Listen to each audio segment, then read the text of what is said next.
from Nia's neck. The cold metal scraped her skin as her husband fastened it around his mistress and smiled. Laughter drifted through the ballroom. Nia stood alone, humiliated, without reaching for it. The louder they celebrated, the closer they came to losing everything. The ballroom glowed gold that night. Crystal chandeliers hung low over a sea of silk dresses and pressed suits. Soft music floated above the clink of glasses. It was supposed to be a celebration. 5 years of marriage. 5 years of Nia standing beside a man named Sebastian, smiling through every storm, holding her tongue through every insult, swallowing every small cruelty for the sake of peace. She wore a deep blue gown that hugged her like calm water. Her hair was pinned high. Her face was soft and steady. And around her neck sat a necklace Sebastian had given her that very morning. He had pressed the velvet box into her hands and called it a gift of love. He had looked into her eyes and told her she was the only woman he would ever need. She believed him. After 5 years, she still believed him. That was her first mistake of the night. The guests filled every table, faces she knew, faces she had cooked for, faces she had welcomed into her home. They raised their glasses as Sebastian climbed onto the small stage at the front of the room. He looked handsome up there, tall and easy, glowing under the warm lights. Nia watched him with shining eyes, waiting for the words every wife dreams of hearing on a night like this. "Tonight," Sebastian said, lifting his glass high, "I want to honor the woman who completes me, the woman who makes me feel like a king, the woman who holds my whole heart in her hands." Nia's chest lifted. A warm smile spread across her lips. She took one small step forward, ready to meet him, ready to be claimed in front of everyone she knew. But Sebastian did not look at her. He turned, slow and deliberate, away from his wife and toward a woman seated near the front. A woman in a bright red dress. A woman with a knowing smile already curling on her lips. A woman named Camille. "To Camille," Sebastian said, his voice soft and sure. "My dearest friend, my peace, my joy, the one who truly understands me." The room went still for the length of one held breath. A fork stopped halfway to a mouth. A glass paused in the air. Then a few uneasy chuckles broke the silence, scattered and nervous, like people unsure whether they had just witnessed a joke or a crime. Nia froze where she stood. Her own glass trembled in her hand. She told herself she had misheard him. She told herself it was some strange joke, some toast she did not understand. Her smile stayed frozen on her face, even as something deep inside her chest began to crack down the middle. Camille rose from her seat. She smoothed her red dress with both hands, slow and proud, and walked toward the stage like she had been invited there 100 times before, like she belonged. The crowd parted for her, and Nia stood rooted to the floor, watching another woman walk into the moment that was supposed to be hers. That was when Eleanor stood up. Eleanor was Sebastian's mother, and she had never once liked Nia. For 5 long years, she had looked at her son's wife the way a person looks at a stain they cannot scrub out of fine cloth. She had made her feelings known in 1,000 small ways. Cold words, sharp looks, little insults dressed up as advice. But she had never gone this far in public, until tonight. She crossed the marble floor with her chin lifted high, her heels clicking like a slow drumbeat, every eye in the room following her. She stopped directly in front of Nia, close enough that Nia could smell her heavy perfume. "That necklace," Eleanor said, loud and clear, loud enough for the front tables to hear every word, was never meant for someone like you. It is wasted on a woman who came from nothing." Before Nia could even open her mouth, Eleanor reached up with both hands and grabbed the chain at the back of her neck. She pulled. Hard. The clasp dug into Nia's skin and snapped. The cold metal scraped a thin red line across the back of her neck as it tore free. Nia gasped. Her hand flew up to her throat, her fingers pressing against the burning spot where the chain had been. Pain flickered across her face, sharp and sudden. But she did not fight back. She did not scream. She did not grab for the necklace dangling now from Eleanor's fist. She simply stood there, stunned, her breath caught somewhere between her heart and her mouth. Eleanor turned, the necklace swinging from her hand, and held it out to her son like an offering. "Here," she said, "give it where it belongs." Sebastian took it without a flicker of shame. He stepped down from the stage, the diamonds glinting in his palm, and walked straight to Camille. He lifted her hair gently with one hand. Then he draped the necklace around the other woman's throat and fastened the clasp, his fingers lingering on her skin. He stepped back to admire it, and he smiled like a man who had just won a prize he had wanted for a very long time. "It looks better here," he said. It always did. The room broke open. Some guests laughed out loud, sharp and cruel. Others looked down at their plates, suddenly fascinated by their food, too cowardly to meet anyone's eyes. A few whispered behind their of it all. And in the very center of that gold-lit room, surrounded by 100 people she had once called friends, stood Nia, alone, the red mark of the broken clasp still burning on the back of her neck. She did not cry. Not one tear fell. She did not drop to her knees or beg for an explanation. She pressed her hand flat against the cold, empty spot on her neck where the necklace had been. And she breathed. Slow, deep, steady, as if she were holding something inside that the rest of them could not see. A woman at a nearby table leaned toward her husband and murmured that someone should do something, that this was too cruel even for these people. But she did not rise. None of them rose. They only watched, hungry for the next moment, the way crowds always are when someone else is the one bleeding. Camille reached up and touched the diamonds at her own throat now, turning her head slightly so the light could catch them. She looked straight at Nia as she did it, and her smile widened, slow and sure.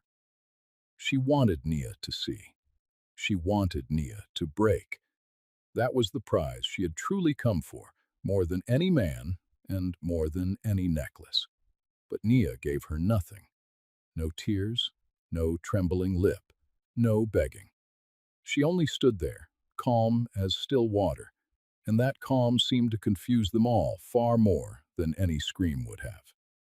For a single strange moment, the laughter wavered, as if some part of the room sensed that something was wrong with this picture, that the broken woman in the middle of the floor did not look nearly as broken as she should. In the far corner of the ballroom, an older man in a quiet gray suit set down his glass without a sound.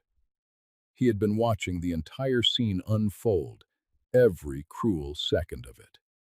His name was Theodore, and almost no one in that grand room knew who he truly was or why he had been invited. When he saw the look on Nia's face, his jaw went tight. His old hands curled into fists at his sides. He rose from his chair and took one step forward, ready to cross the room, ready to put a stop to all of it. But Nia felt his movement. She lifted her eyes and found him across the crowded floor, and she gave him the smallest shake of her head. Barely a movement at all. Not yet. Theodore stopped where he stood. He read the message in her eyes the way he had learned to over many years. He let out a slow breath, gave her the slightest nod, and lowered himself back into his chair. Nia turned away from her husband, away from the laughing crowd, away from the woman wearing her necklace. She gathered her gown in one hand, lifted her chin, and walked toward the tall doors with her back perfectly straight. The laughter chased her every step of the way, bouncing off the marble, following her out into the cold night air. They thought they had broken her that night. They thought they had finally put her in her place. They had no idea that they had just lit the first match of a fire that would burn their whole world to the ground. To understand who Nia truly was, you have to go back, far back, to a small, dusty town in Georgia, where a little girl once learned the difference between what merely shines and what is truly worth something.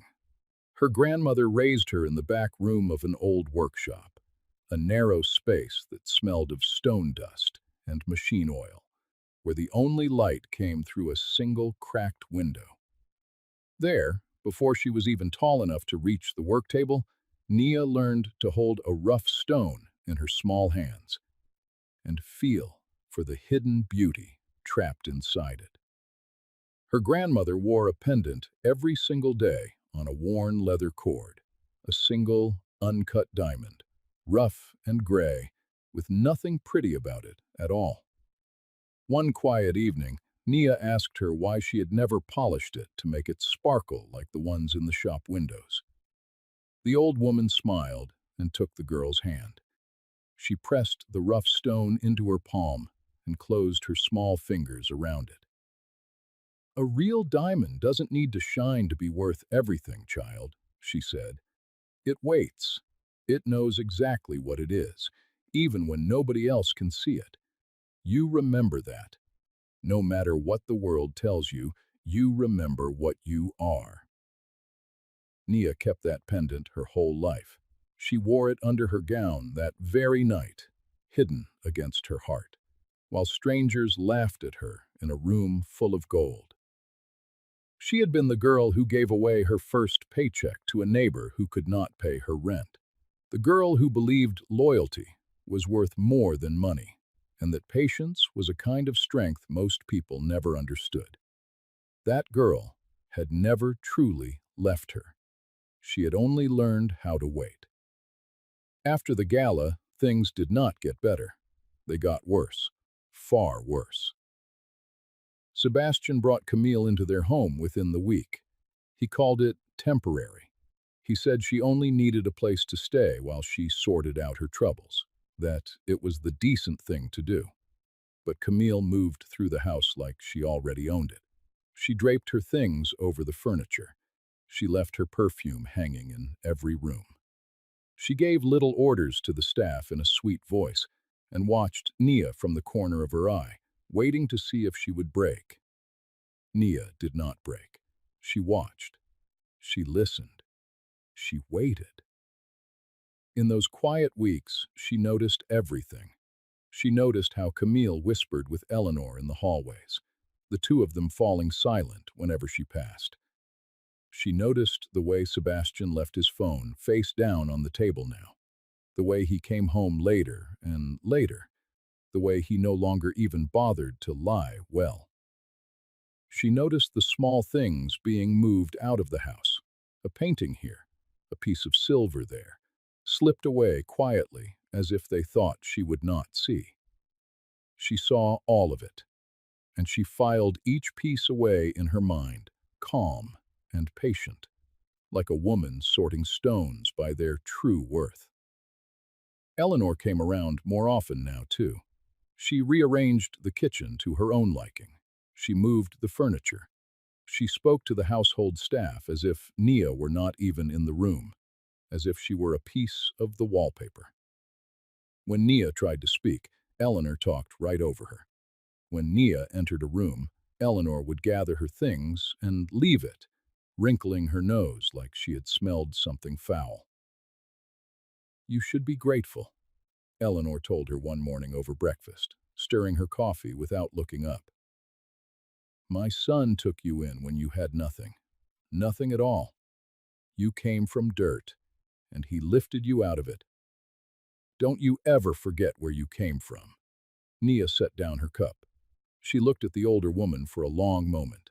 Then she simply nodded once and walked away, without a word.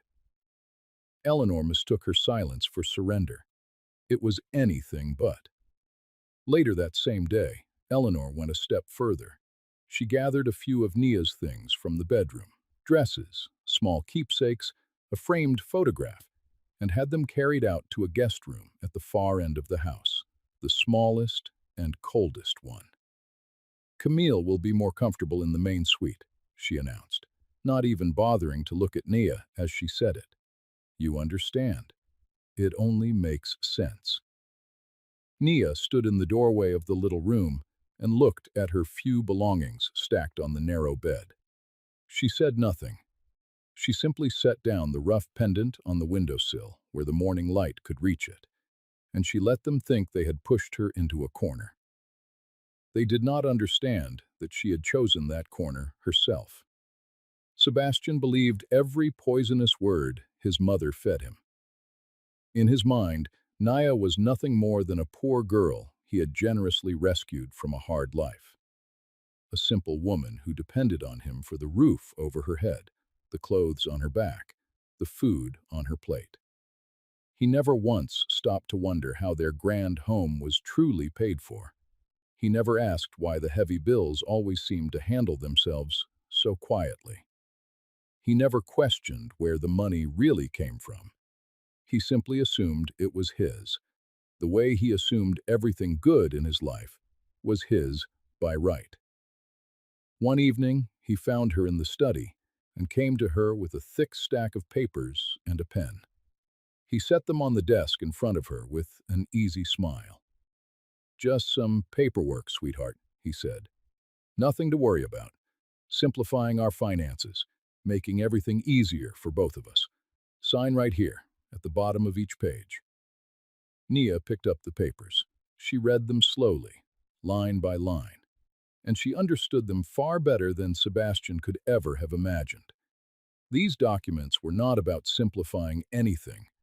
They were about taking. They moved the accounts, the property, the holdings, everything into his name alone. He was trying to strip her of all she had while smiling in her face. He truly believed she was too simple to read between the lines. She set the pen down gently on the desk. "Let me read these over properly first," she said, her voice soft and calm. Sebastian frowned, the easy smile slipping. "What is there to read? It's just numbers and legal talk. You wouldn't understand half of it anyway. Just trust me and sign." She lifted her eyes to his and gave him a small, tired smile. "I will look them over," she said again. And something in the steadiness of her voice made him pause, though he could not have said why. That night at dinner, Camille wore the stolen necklace. She had worn it every evening since the gala, but tonight she touched it again and again at the table, letting the diamonds catch the candlelight, smiling across at Nia to make absolutely sure she saw. "It really is a beautiful piece, isn't it?" Camille said sweetly, tilting her head. "Funny how some things just find their way to their right owner in the end, don't you think?" Eleanor laughed. Sebastian laughed. The two at the table. Nia sat in silence, her plate untouched before her, her hand drifting up beneath her collar to the rough pendant hidden there against her skin. She held it for a moment between her fingers. Then she lowered her hand and said nothing at all.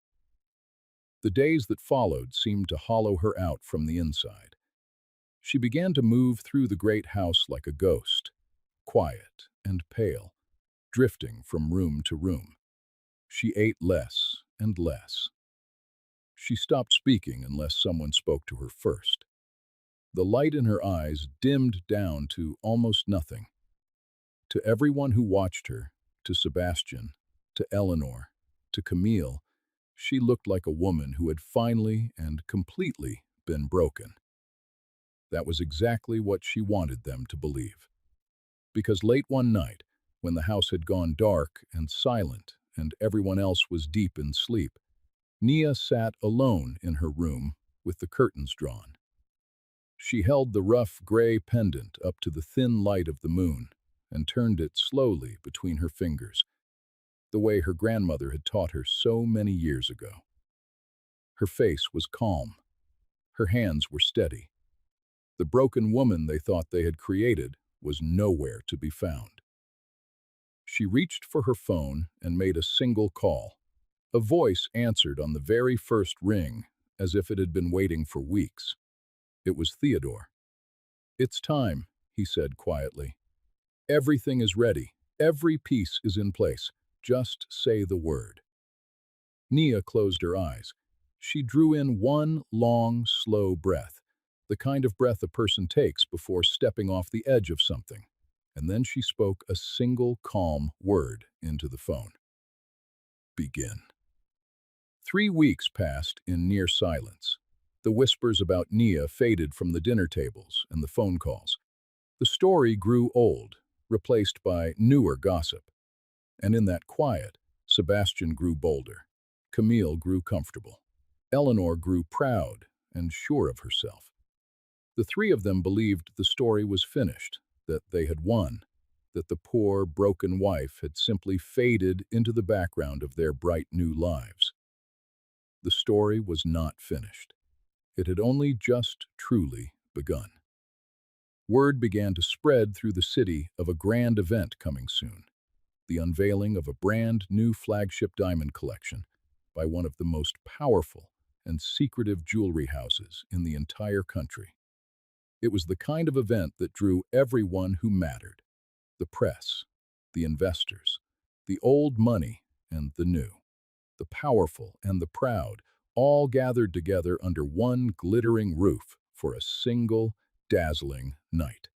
Sebastian heard about it and saw nothing but opportunity. He bragged loudly to anyone who would listen that he knew people on the inside, that he had connections in high places, that getting in was no trouble at all for a man like him. He pulled every string he could find until at last an invitation arrived. He brought Camille on his arm, and she wore the stolen necklace like a crown, certain it would dazzle the crowd. Eleanor came too, dressed in the finest gown she owned, eager to be seen mingling among the city's elite. The three of them walked into a hall even grander than the ballroom from the gala. The floors were polished marble that threw back the light. Towering glass cases lined the walls, each one holding diamonds that glittered under perfectly aimed spotlights. Soft music played. Champagne flowed. Sebastian puffed out his chest and leaned close to Camille. "This," he whispered, "is the kind of world we were always meant to live in. Look at it. This is us now." Then the room began to shift. A hush moved through the crowd, starting at the tall entrance doors and rolling backward through the hall like a slow wave across water. Heads began to turn. Conversations died in mid-sentence. Glasses lowered. And through those great doors walked a woman in a gown the color of midnight. Her head held high, her steps slow and certain, each one landing like she had walked this floor 1,000 times before. It was Nia. But it was not the Nia they thought they knew. Gone was the dull-eyed ghost who drifted through the house. Gone was the silent, shrinking woman they had grown so used to mocking. This woman moved like she owned the very air in the room. The well-dressed staff straightened their backs as she passed. A man in a crisp, dark suit hurried to her side and spoke quietly into her ear. She listened, then nodded once, and he hurried away to carry out whatever she had said. Sebastian's confident smile faltered and died on his lips. Eleanor's mouth fell slowly open. Camille's hand drifted up on its own to touch the necklace at her throat, as if it had suddenly grown heavy. A bright spotlight found Nia as she reached the very center of the great hall. The music stopped. A host stepped forward, microphone in hand, his voice ringing out clear and strong across the silent crowd. "Ladies and gentlemen," the host announced, "it is our deepest and greatest honor tonight to welcome the founder and the owner of this house, the visionary whose hands built every single thing you see around you, the woman who has guarded her name in private for many years and who graces us with her presence at last." He turned to Nia and bowed his head low in respect. "Please, everyone, welcome the mind and the heart behind this entire empire." Gasps rippled across the room like wind through tall grass. Sebastian felt the marble floor tilt beneath his polished shoes. The name that everyone in the industry whispered with awe and respect. The secret owner that no one had ever seen. The quiet genius behind a house of diamonds worth more than most people could ever dream of counting, now stood in the center of the room for all to see. And she was his wife. The woman his mother had torn a necklace from. The woman he had called poor. Cameras flashed from the press corner, a sudden storm of light, all of them turning toward Nia at once.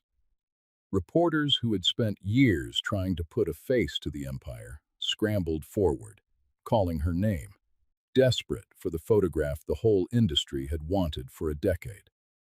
The most important people in the room, men and women who would not have given Sebastian the time of day, now pressed closer just to be near her, just to be seen nodding in her direction. The very world that Sebastian had bragged about belonging to was bowing, and it was not bowing to him. The empire was not inherited. No one had handed it to her. No rich relative had died and left it in her lap. Nia had built it with her own two hands, stone by stone, year by patient year, starting in the back room of her grandmother's dusty little workshop in a forgotten Georgia town. She had begun by polishing gems for other people. Then she had started selling a few of her own. Then she had built a name so quietly, so carefully, hiding her face behind a company and layers of trusted partners, that the wider world had never once connected the woman to the fortune. And that fortune had grown vast, large enough to buy and sell every proud and laughing guest in that room 10 times over, and never feel the loss. The older man from the gala, Theodore, stepped up to stand beside her. He was the chairman of her company, her oldest and most trusted partner, the man who had quietly protected her name and her stake through every storm for many long years. He looked out across the stunned crowd with cold, steady, knowing eyes, and he said nothing. He did not need to. Nia's gaze moved slowly and calmly across the sea of faces until at last it came to rest on Camille, on the necklace still hanging around the other woman's throat. "That piece," Nia said, and her voice was calm and clear and carried effortlessly to every corner of the hall, "belongs to my collection. It was taken from my home without my permission. It is the property of this house." She gave the smallest nod toward the security team standing near the wall. "Please recover it." Two guards moved at once toward Camille. The woman in the red dress went white as paper. Her fingers fumbled at her neck, shaking, useless. She looked to Sebastian for help, but he could only stare. The guards reached her, and one of them unclasped the necklace and lifted it away from her throat, gently and firmly, as though it had never belonged to her for a single moment. Because the truth was, it never had. Sebastian broke from his frozen shock and rushed forward, his face twisting with panic. "Nia, wait, please. We can talk about this. There's been some kind of misunderstanding, that's all. Just let me explain." Nia turned to face him. She did not raise her voice. She did not need to raise it. The whole room had fallen so silent that a whisper would have carried. "There is no misunderstanding, Sebastian," she said quietly. "There never was. For 5 years, I was right in front of you. You just never once bothered to truly look." Eleanor pushed forward now, her face flushed, trying desperately to find the sharp and cutting words she had carried so easily her whole life. Her mouth opened, but for the first time in all her years, nothing came out. Not a single word. The whole room was watching her, and the whole room now understood, beyond any doubt, exactly who held the real power and who never had. Nia did not gloat. She did not laugh in their faces. She did not throw their cruelty back at them. She simply turned away from the three of them and walked toward the stage to begin the unveiling of her collection, leaving Sebastian, Eleanor, and Camille standing alone in the cold and terrible silence they themselves had built. As she climbed the steps to the stage, the entire hall rose to its feet. The applause began slow, then swelled until it filled every corner of the room, a thunder of hands for the woman they had only just learned the name of. Nia stood in the center of the light, calm and steady, the rough pendant resting beneath her gown against her heart. She thought just for a moment of a dusty back room and a cracked window and an old woman pressing a gray stone into a little girl's hand. And she understood at last that her grandmother had been right about everything. A real diamond does not need to shine to be worth everything. It only needs to wait. And then, when the time is finally right, it lets the whole world see what it always was. What came next arrived not with shouting or with fists, but with quiet, certain, unstoppable force. The grand home that Sebastian had bragged about for years was never truly his. It had always been held under Naya's company, just one of many properties listed quietly in her name. Within a matter of days, the paperwork made everything painfully clear. He had no legal claim to any of it. Not the house, not the cars, not the comfortable life. He had been living inside her world the entire time, walking through her halls, sleeping under her roof, eating at her table, too blind and too proud to ever once see the truth of where it all came from. The powerful connections that Sebastian had loved so much to brag about melted away like ice in the sun. The important people he had claimed to know so well would no longer take his calls. The doors that had always swung open for him now slammed shut, one after another. In the space of a single night, he had gone from a man who strode into elite halls with his chin in the air to a man that no one in the city wanted to be seen standing beside. Camille did not wait around to comfort him. The very moment the money and the status and the comfort vanished, so did she. She packed her bags without ceremony and walked out the door without so much as a goodbye, already searching for the next man with a full pocket and an empty heart to fill. The love she had once sworn to Sebastian disappeared the instant there was nothing left for her to take from him. He finally saw her clearly for exactly what she truly was. But by then, it was far, far too late. Eleanor suffered perhaps the cruelest fall of them all. The high society she had bowed and scraped to her whole life, the very circles she had used as a weapon to look down on Naya, now turned their backs on her all at once. The story spread through the city like wildfire. The tale of how Eleanor had torn a necklace from the throat of the very woman who secretly owned the greatest diamond empire in the land. Overnight, she became a cautionary tale, a bitter joke whispered behind hands at the elegant parties she was suddenly no longer invited to attend. The proud woman who had called Nia dirt now found herself frozen out of every gilded room she had ever cared about. Through all of it, Nia never once raised a hand against any of them. She never screamed. She never cursed their names. She never chased after revenge with cruelty in her heart. She simply let the truth do what the truth always does, given enough time and patience.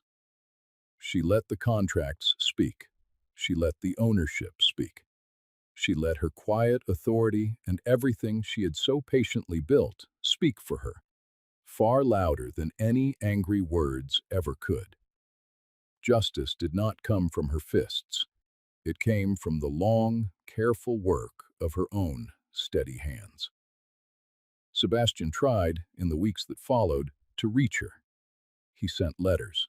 He left long messages, his voice cracking, swinging between anger and apology, and back again.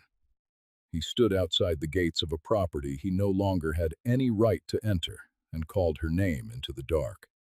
He told himself that if he could only speak to her, only explain, only remind her of the good years, she would soften. He had spent 5 years certain she needed him. He could not understand, even now, that it had always been the other way around. Nia never answered, not out of cruelty, but because there was simply nothing left to say. She had said all of it with a single calm word into a phone, weeks before, on a dark and silent night. And when it was all finally done, Nia reached up and fastened her grandmother's rough gray pendant back around her own neck, settling it gently into the very spot where the stolen necklace had once been torn away in front of a laughing crowd. She walked out of that old life with her dignity whole, her spirit unbroken, and her head held high. She did not look back, not even once. Months later, the noise and the glitter of that other world felt very far away, like a loud dream slowly fading after waking. Nia returned to the small town in Georgia where it had all begun. She returned to a workshop she had carefully and lovingly restored with her own money and her own hands. The very same place where her grandmother had once taught her to find the beauty hidden inside an ugly stone. The familiar dust still hung soft in the air. The afternoon light still slanted in through that single cracked window. And standing inside it once more, she felt something she had not felt in years. She felt at home. A young girl sat at the work table beside her now, a curious child from the neighborhood with bright eyes and quick, eager hands.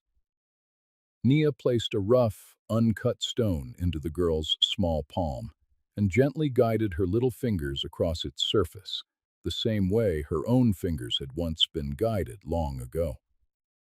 "It doesn't look like much yet, does it?" Nia asked her softly, smiling. The girl turned the dull gray stone over and shook her head, a little disappointed. Nia's smile deepened. "That right there is the secret," she said. "A real diamond doesn't need to shine to be worth everything. It waits.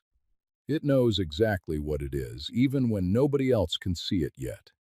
You hold on to that, child. You hold on to it tight." When the lesson was finished and the girl had run home for supper, Nia walked to the window. She lifted her grandmother's pendant from around her neck and hung it carefully on the latch, where the warm afternoon sun could pass straight through the rough stone. And for just one quiet moment, the dull gray diamond caught the light and seemed to glow from somewhere deep, deep inside itself. And here is the truth that this story leaves behind for you to carry. The people who humiliate you in public very often have no idea at all what you carry quietly inside. Your worth was never theirs to measure or to decide. The loudest rooms are so often filled with the emptiest people, and the quietest woman standing alone in the corner may be holding more strength, more value, and more grace than they could ever begin to dream of. So build your life quietly. Do your work patiently. Let your true worth speak for itself when the right time finally comes. And no matter who tries to tell you otherwise, never once let anyone convince you that you are small. Nia found her peace in the end, not in revenge and not in riches, but in returning, at long last, to exactly who she had always been. If Nia's silence taught you something, one single word down below, just one: strength. Let us know that you understand what it truly means to wait, to endure in silence, and then to rise when the moment is right. Join a family of people who believe with all their hearts that a quiet woman can change absolutely. Share this story with someone who needs to be reminded today that their worth is never decided by the people who underestimate them. Until the next story, take good care of your heart.